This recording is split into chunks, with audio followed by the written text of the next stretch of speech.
Much has been done to stop gender-based violence. Statistics still show no change in cases reported. A research by Afrobarometer shows that wife bashing in Africa is taken as a corrective measure. Death Reward tells the effects of gender-based violence from a sad incident that resulted in a Zimbabwean lawyer losing life to the hands of her lawyer boyfriend.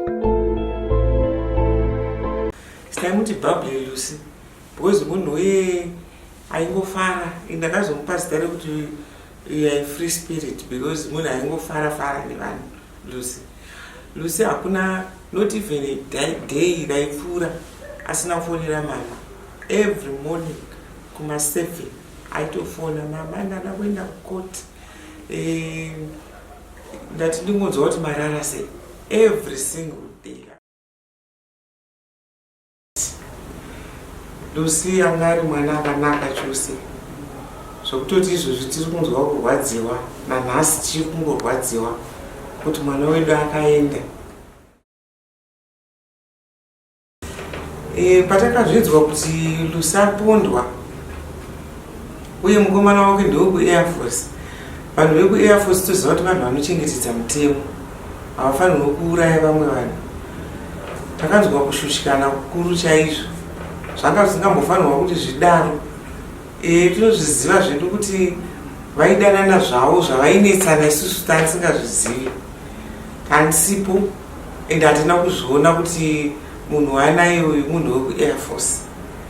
And chinonyanya kurwadza ndechekuti patakanzwa kuti ndiyo nyaya yacho hazvina kutiitira zvakanaka, nanhasi zvichiri kungotirwadza nokuti mwana wedu akafa nenzira isina kunaka.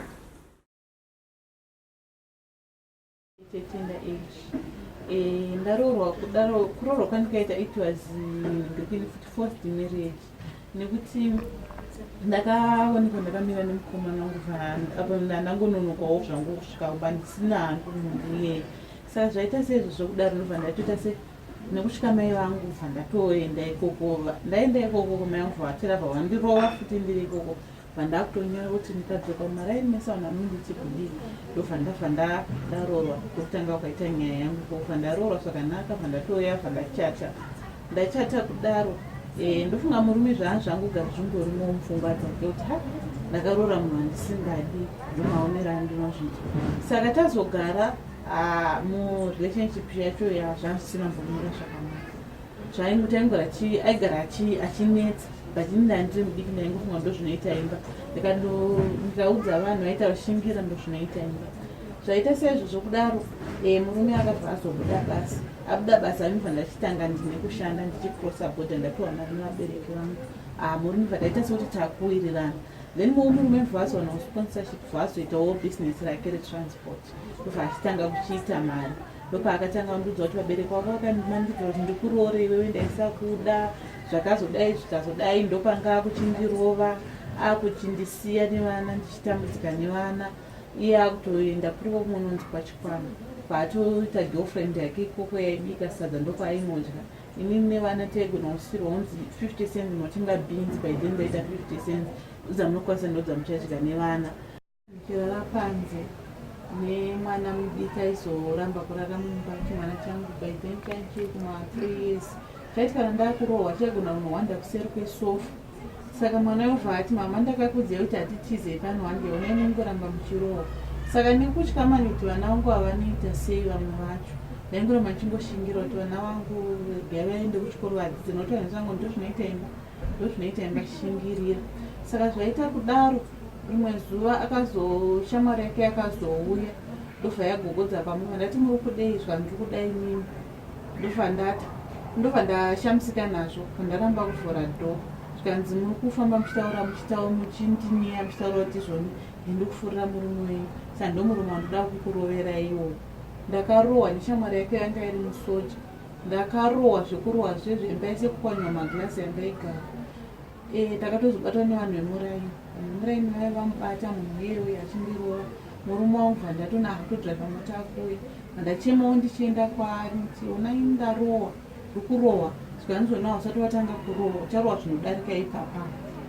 Ndakarwadzwa kusvika pokupedzisira kurohwa nemumwe murume wangu vakatarisa ndopandikazamva ndazorongedza pandaenda kumba kuti ndangoenda nehembe dzangu nemwana mudiki mucheche wandaive naye 4 years ndobva ndangotakura hembe shoma shoma anangotakura dzakawanda ndobva ndabva ndaenda inini yangu yakamira shoma dota mwana akashaya mu2008 murume wangu akatanga kutibata uyo anga ipapo achiti nyama dzavo kuti ndauya mwana ofiti mwana akarwara kana kuti ndochikidzo chimamosquito kwakusina madhokutas mumushoka ungakusina mwana ashaya ndopandakatanga kushungurudzwa tinzitudze tiwakadya mwana sei mwana iye anga anegore 8 months ashaya kudaro munhu akasanga kusagara pamba akutanga kugara nemuroyi inini ndokutanga kutorera maupenyu wairwadza chekudya nevana ndanga ndisina kurarama kwacho nakangu kutorwadza kuisa madzisi dzadzapirojekta pasina kana muchete anotira zvonzi mumba macho ndaenda kugara ndichirohwa zuva rega rega pane pamwe pakatomboya akadzakwa patoti muroyi ngaakudemba mangu akamutirova nebhodhoro mumusoro ndibva akatanga kubhilidha ndibva paitanga panext door akatouya vakada kutibatsira ndibva tombotati kana mukamubatsira kuda kuti ndimenge at first zvakatanga zviri right and taitogara tichitofara tichitoseka and then nekufamba kwenguva atanga kuchiita and then kamubvunza aigona kutongokutsamwira kuti wamubvunzirei and then zvakanditormenta emotionally because I was now scared kutomubvunza zvimwe zvinhu zvandaenda kuona and I started handitsamwire because I thought kuti I was doing the right thing at that time. And then so akaramba achingochiita the cheating went on and on for a long time zvekuti ndandakuramba chimubvunza the same thing and then akazotanga kuti aggressive physically akutoita fist fight kundirova and I didn't know what to do at first ndakaramba ndakanyarara because ndaisho kuti ndinoudzani nyaya dzakadaro and I was also scared kuti ndikataura aigona kunditsamwira or aigona kutongondiramba, which was actually my worst fear. Chandingade kutaura ndichikuda izvi kana vana vedu vachikura especially mazera evanasikana vakaita sana Lucy ngationgororei kuti life yavo yakamira sei, nokuti kana vachikura unenge uchiziva kuti mwana wangu magariro ake akamira akadai. Dzimwe nguva anenge achifara, dzimwe nguva anenge akasuwa. Saka ngatiedzei kubvunzisisa vana kuti tinzwe kuti pane chiri kuvanetsa here, nokuti pamwe tingangotarisa zvinhu zvataiona. Let's say dai ndakaona kuti Lucy behavior yake yachinja semakore ese, ungadai uchibvunza kuti nhai mwana kuti pane chiri kukunetsa here, sezvo tanga tisingazivi kuti ane mukomana ari kumunetsa. Unofanira kugara nemwana pasi. Kana anga ari munhu uye anofara, unoona munhu uye haachada zvekutaura nevanhu, pamwe anomugara akanyarara. Saka ngatibvunzisisei vana vedu tichiongorora kuti ko munhu uyu zvaachinja haasiriwo, because iyoyo it's a sign yekuti pane zviri kumunetsa, but isusu hatikwanisi kuzviona. Tenge takungozvibrusha off kungoti maybe pamwe nhasi haasi kuda zvekutaura, yeti mwana pane zvinhu zviri kumunetsa mukati memwoyo wake. Saka ngationgororei vana vedu kuti tione kuti makuriro avo akaita sei, because kana munhu achinetswa murelationship anopretenda kuita kuvanika zvinhu zviri normal kwaari. Saka kana kuti ataure namai vake ndo zviri kumunetsa, vamwe vana vanotya. Saka tinenge tichida kuti tione kuti pane nzira here yatingaongorore nayo yekutarisa mwana wangu kuti mwana wangu iye zvine zvaachinja. Because mumwe mwana anogona kuva achifara achiuya achitaura newe, mami maona here zvandaita izvi, munozviona sei mami dakudai, all of a sudden unozoona munhu achinja. So from our research, what we've seen is that gender-based violence happens as one of the results of a society which is unequal. It is one of those scourges that the country is dealing with that really show that when you have unequal relations and then you also have divergent views, a lot of our people unfortunately choose to use violence as a way of trying to resolve conflicts, and we know that that does not work. So as we have observed, and also what other stakeholders have actually shown us from researches that have been done, we see that the majority of those that are victims of violence are women and girls, and the majority of perpetrators are men. And the violence is just an extension of the power that one has over another. To people facing violence, Zimbabwe as a country is very clear.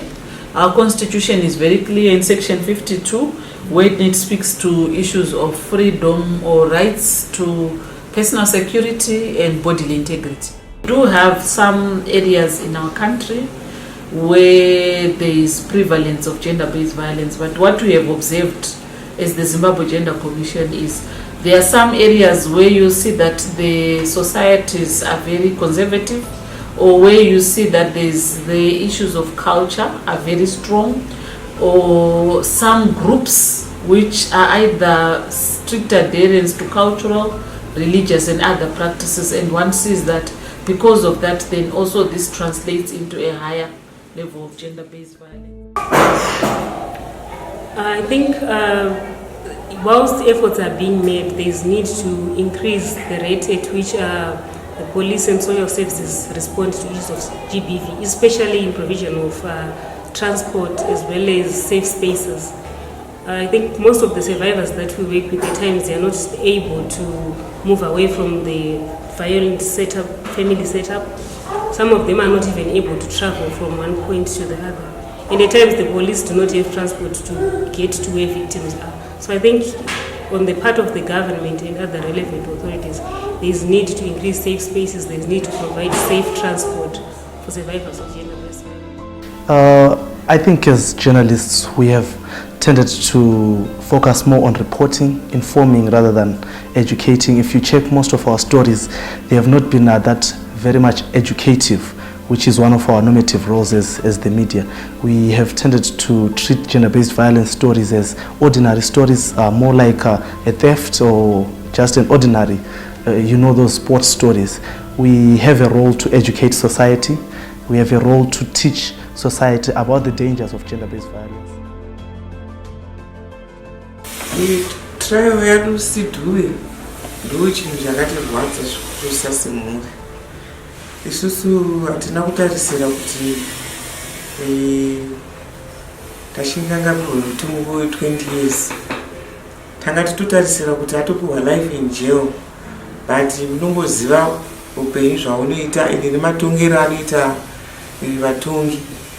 Vakatonga semaonero avo ende matauriro aita tashinga mwana wedu anga asisipo kuti azvidhifendi. Dai anga aripo achizvipawo a side of story, ndofunga I think paipiwa a fair judgment. Zvinorwadza kuti Lucy akauraiwa. Hapana chinhu chinorwadza kudarika ipapo, nokuti Lucy akauraiwa ari mazuva gender-based violence. But even though anga isiri gender-based violence, hakuna munhu anokodzera kuuraya munhu achidora ropa remunhu. Munhu anouraya mukadzi wanogara nepa 10 board chimoko board avarowe